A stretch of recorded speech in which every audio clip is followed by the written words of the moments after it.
19 सितंबर 1991 Alps पहाड़ों के करीब 10,500 फीट ऊंची चोटी पर दो जर्मन टूरिस्ट हेलमेट और एरिका ट्रैकिंग कर रहे थे। धूप यहाँ इतनी तेज थी कि बर्फ पिघल रही थी और अचानक हेलमेट की नजर एक गड्ढे पर पड़ती है। वहाँ बर्फ से आधा बाहर निकला हुआ एक इंसानी शरीर था। चेहरा नीचे की तरफ और चमड़ी बिल्कुल सूखकर भूरी पड़ चुकी थी। शुरुआत में तो उन्हें लगा कि यह कुछ साल पुराना शव है और पुलिस बुलाई जाती है।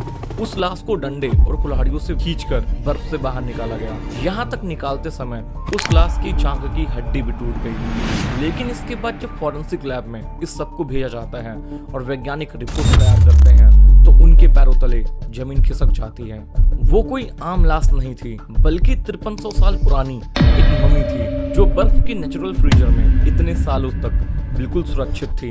वैज्ञानिकों ने इस रहस्यमय इंसान को नाम दिया ओतजी द आइसमैन।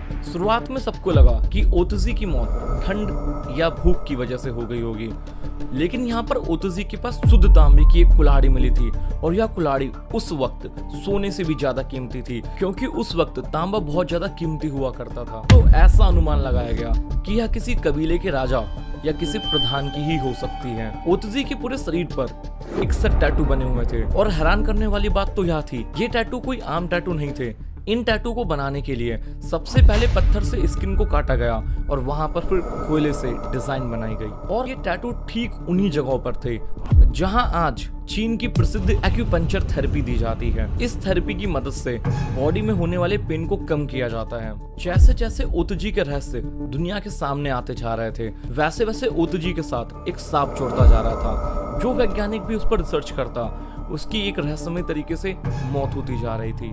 साल 2001 तक दुनिया यही मानती रही कि ओतजी की मौत ठंड से हुई होगी, लेकिन जब सिटी स्कैन की तकनीक एडवांस होती है तो डॉक्टरों ने देखा कि ओतजी के बाएं कंधे के पीछे रीढ़ की हड्डी के पास एक पत्थर का तीर धंसा हुआ था।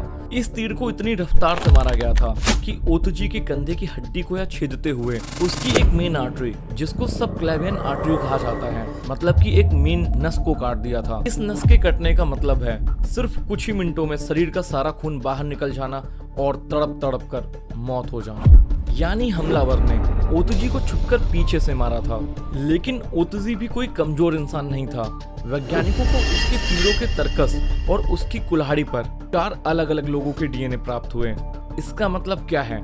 ओतजी ने मारने से पहले क्या अकेले 4 लोगों से खूनी जंग लड़ी थी? और इस तरीके से सबके सामने आया दुनिया का पहला अनसॉल्व्ड मर्डर केस।